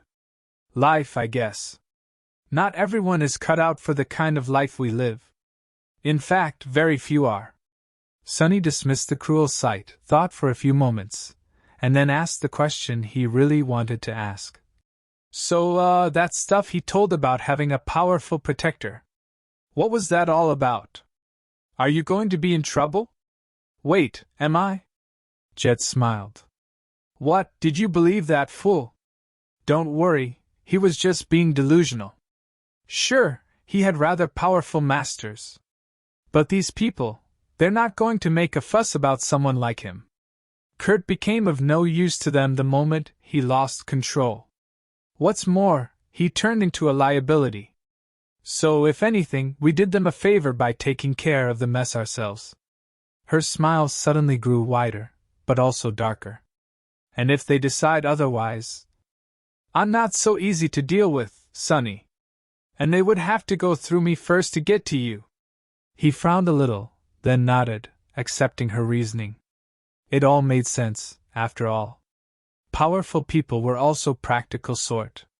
They wouldn't hesitate to discard a broken tool, and that was what people like Kurt were, tools to be used and discarded once they couldn't be used anymore.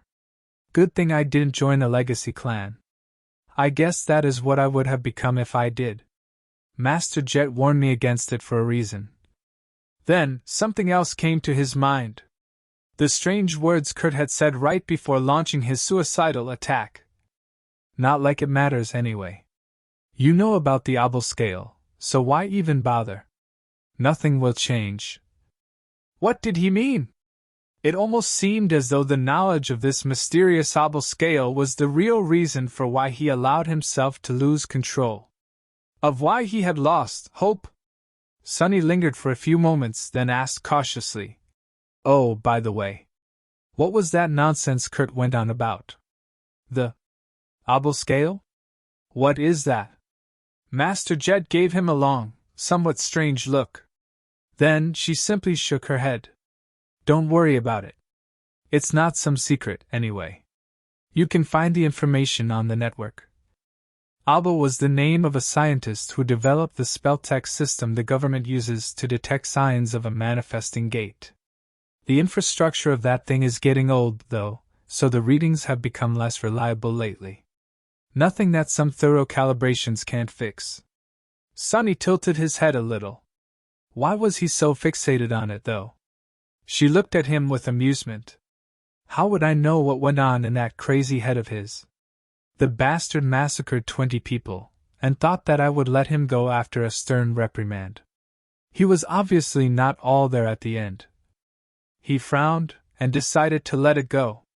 Either Jet knew or she didn't. Either way, it didn't seem like she was going to tell him. Instead, Sonny asked, So, what now?" Master Jet dismissed her glaive and massaged her shoulders. "Now? Nothing much. Give me 20 minutes to settle things down with the police, and then we'll go get you your reward." She looked at him and added with a smile, "By the way, thanks. This would have been much messier without your help." With that, Master Jet walked toward the exit from the arena, leaving Sonny alone. He stood silently for a while, and then sighed heavily. It was time to see about his new Echo, and decide whether he was going to keep the ghastly thing or not. Chapter 510 Human Echo. Sonny looked around the destroyed theater, then found an intact seat and sat down. Relaxing on the soft velvet cushions, he crossed his legs and looked at the broken stage with a complicated expression. The shards of glass and empty stimulant packs attracted his attention for a moment. Sonny had expected the stimulants to be of the pleasure-inducing variety, but to his surprise they were more or less the same as the ones he had used to stay awake for an entire week after returning from the Forgotten Shore. A slight frown appeared on his. Don't tell me, was this guy afraid of going to the dream realm? Kurt might have been even more broken than he had suspected. From how Master Jet had described her former acquaintance, the man had once been a dedicated combatant, a specialist. But what kind of a specialist was scared of his specialty? With a sign, Sonny stared into the distance and summoned the runes. And there it was, written in the ancient symbols in the air in front of him. Echo, Shadow Blade Kurt. Echo type, beast. All humans were considered to be beasts by the spell. Since they only had one soul core, so this was not surprising. Well, all humans. Except for Sonny and Nephi's. As the thought of becoming a demon drifted into his mind, Sonny read further. Echo rank, awakened. Echo attributes, swift hand, shadow sworn, mark of death. Swift hand, attribute description. Your blade strikes fast and true. Shadow sworn, attribute description. You are known to shadows. Mark of death, attribute description. You bear a mark of death, as just like death, you were created to be a weapon. Sonny tilted his head a little. So, an attribute that increased perception and agility, an attribute that gifted Kurt affinity to shadows, although to a much lesser extent than his own, and a third attribute that, actually, Sonny had no idea what the third attribute did. Its description, though, was very interesting. He knew that death had been created by Shadow God, and now, he learned that it had been created as a weapon, but against whom? What kind of enemy could have demanded the creation of such a terrible thing? Someone immortal, perhaps? No, that didn't make sense. If there had been a time before death was invented, then everything back then was immortal, eternal, and endless, right? Sonny wasn't sure that he understood the concept of a world without death. What he did know, though, was that something as harrowing as death would not have been invented without a reason. He frowned, then turned his attention back to the runes. Echo abilities, shadow manipulation, shadow strike, awakened, shadow manipulation, ability description. You can affect the movement of shadows and walk through them unseen. Shadow strike, ability description. You can strike at the shadows, and your shadow can strike at the living things. As expected, Sonny had more or less surmised what Kurt's aspect abilities had been. They were different, but at the same time similar to his own.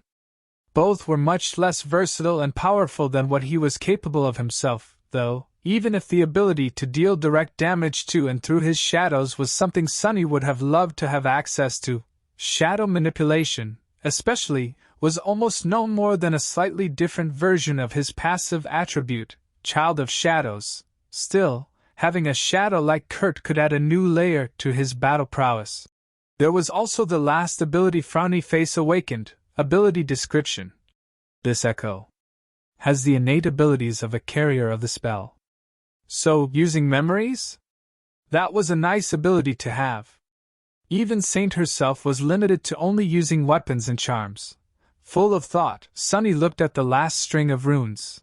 Echo description. I have entrusted you with a beautiful blade, but all you created was a hideous nightmare.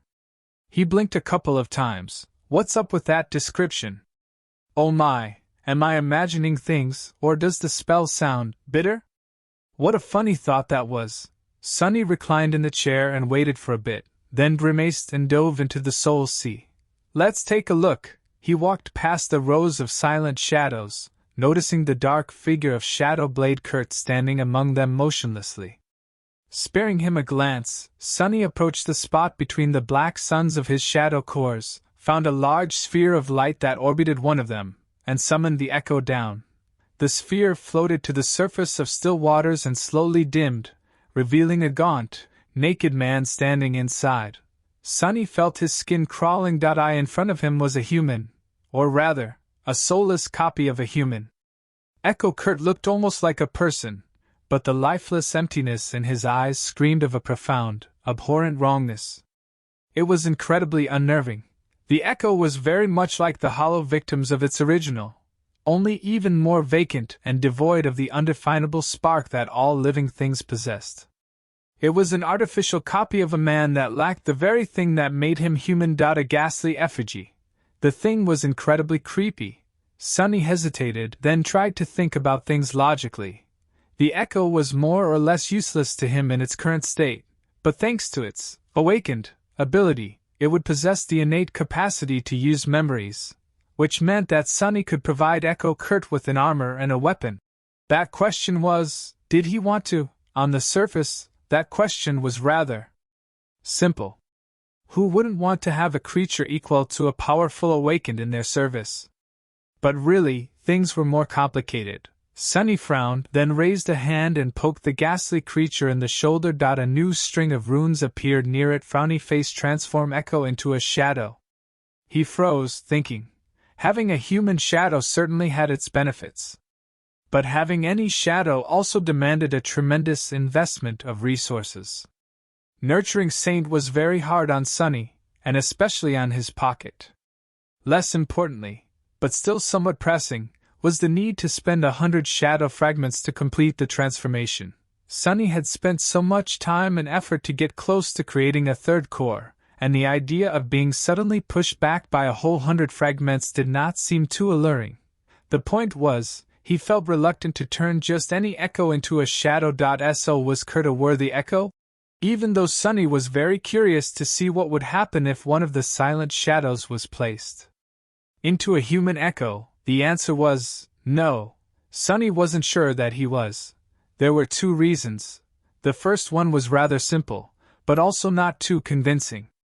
Master Jet had said that all of them, seasoned awakened, were walking one step away from the madness. Sunny felt like dragging around a reanimated copy of a man he killed would bring him closer to making that step.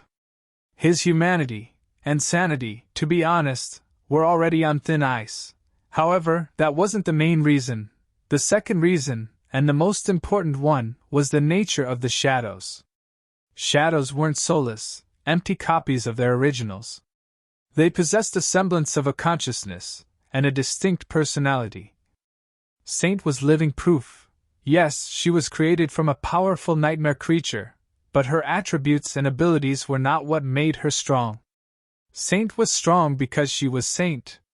Her will, intellect, and unbreakable resolve were what made her such a deadly presence on the battlefield, and a valued companion for Sunny, and that was why he didn't want to create a shadow of Kurt.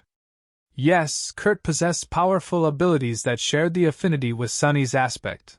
But Kurt himself was weak.